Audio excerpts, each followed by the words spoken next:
తీసుకొచ్చి పేదోళ్ళు వాళ్ళు కష్టపడి వాళ్ళ జీవితాంతం సంపాదించే చిన్న చిన్న ఇల్లులు, చిన్న సింగిల్ బెడ్రూమ్ ఇల్లు, చిన్న ఇల్లులు కూడా అవన్నీ కూడా జేసీబీలతో కూల్చేయడము, వాళ్ళ ఆస్తులన్నీ కూడా ధ్వంసం చేయడము, ఎక్కడో ఫ్యాక్షన్ నియోజకవర్గాల్లో చేసినట్లు చెట్లు, మామిడి చెట్లన్నీ కూడా వందలాది మామిడి చెట్లు కాపుకొచ్చిన మామిడి చెట్లన్నీ కూడా నరికేయడము, ఈరోజు పొంగునూరు నియోజకవర్గంలో కానీ కోడూరు నియోజకవర్గంలో కానీ ఇవన్నీ కూడా ఒక మంచి సంస్కృతి కాదని చెప్పి కూడా నేను తెలియజేస్తా ఉన్నాను.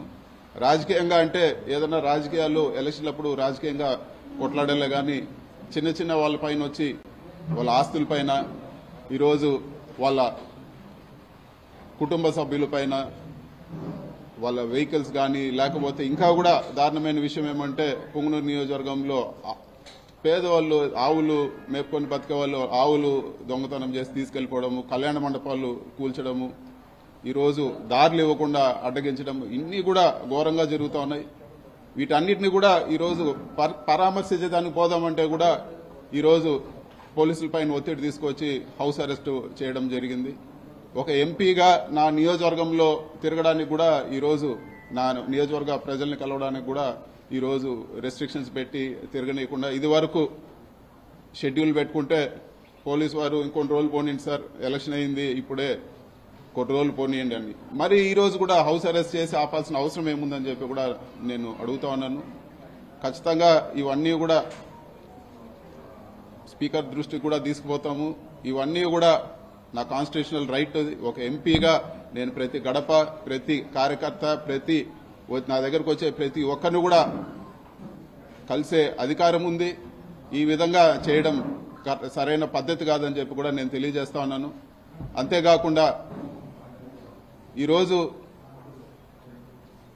సీట్లు తక్కువ వచ్చిండొచ్చేమో కానీ 40% మంది ఈరోజు రాష్ట్రంలో 40% మంది వైఎస్ఆర్సీపీకి ఓటేశారు. అంటే ఈ 40% మందిని రాష్ట్రం నుంచి పంపించేస్తారా? ఈ 40% మంది ఓటేసిన వాళ్ళందరిపైన మీరు దాడులు చేస్తారని చెప్పి కూడా నేను అడుగుతాను. ఇది సరైన పద్ధతి కాదు, ఇది సరైన పద్ధతి కాదు. ఇలాంటి దాడులు, ఇలాంటి చర్యలు మంచి పద్ధతి కాదని చెప్పి కూడా నేను తెలియజేస్తాను. అధికారము ఎప్పుడు కూడా ఎవరు కూడా శాశ్వతం కాదు. రాష్ట్రంలో ఎన్నోసార్లు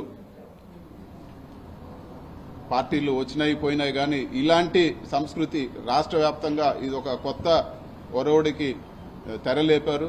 ఇది మంచి పద్ధతి కాదని చెప్పి కూడా నేను తెలియజేస్తున్నాను. ఖచ్చితంగా క్యాడర్కు, వైఎస్ఆర్సీపీ నాయకులు అందరూ కూడా చెప్పేది ఏమంటే ఖచ్చితంగా ఈ ప్రతి ఒక్క కార్యకర్తకు అండగా ఉంటాము.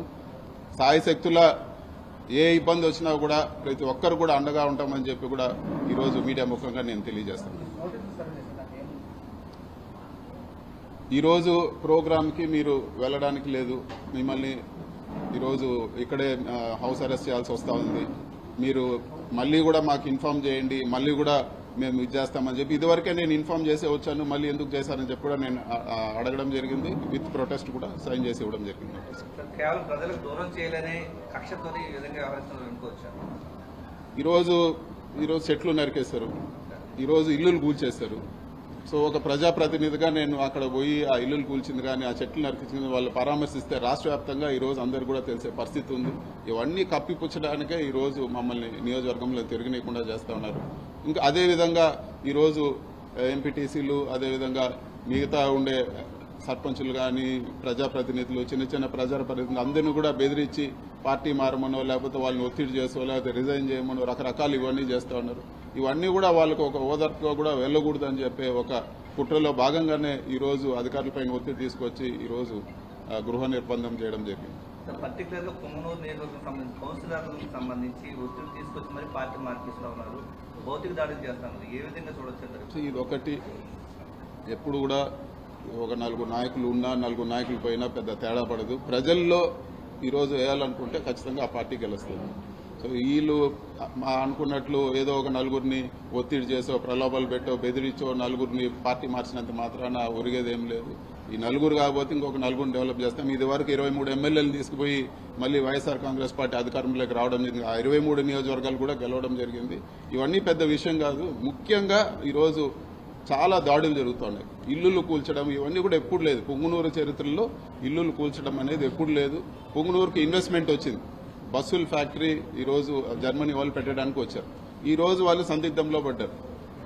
పుంగనూరుకు నష్టమా లాభమా ప్రజలు ఆలోచుకోవాలని చెప్పి కూడా నేను కోరుతున్నాను. ఇన్ని గొడవలు జరుగుతా ఉండి ఫ్యాక్టరీ వెళ్ళిపోతే ఇంకెవరైనా పెట్టుబడులు పెడతారా పుంగనూరులో? ఈ రోజు వాళ్ళు వచ్చి శంకుస్థాపనకు వచ్చి పూజ చేసి అన్ని పోయి ఈ రోజు వాళ్ళు ఒక సందిగ్ధంలో పడ్డారంటే ఈ రోజు ఎంత దారుణంగా ఉందో పరిస్థితి అర్థం చేసుకోవాలని చెప్పి కూడా నేను తెలియజేస్తాను. పుంగనూరు నియోజకవర్గం పైన ఇదివరకు కూడా కక్ష కట్టారు. ఇప్పుడు మళ్లీ కూడా కక్ష కట్టి ఇలాంటి చర్యలతో ఇలాంటి భయభ్రాంతులు గురి చేసి ఏ ఒక్క ఇన్వెస్ట్మెంట్ రాకుండా పుంగనూరు పక్కన ఎవరు చూడకుండా చేసే పరిస్థితి ఈ రోజు వస్తా ఉందని చెప్పి కూడా నేను మీడియా ముఖంగా అందరికి కూడా నేను తెలియజేస్తాను. అది ఒక బుద్ధి లేని వెధవలు చెప్తా ఉంటారు. దాని గురించి పట్టించుకోవాల్సిన పని లేదు. దాని గురించి అసలు వివరణ ఇవ్వాల్సిన పని కూడా లేదు.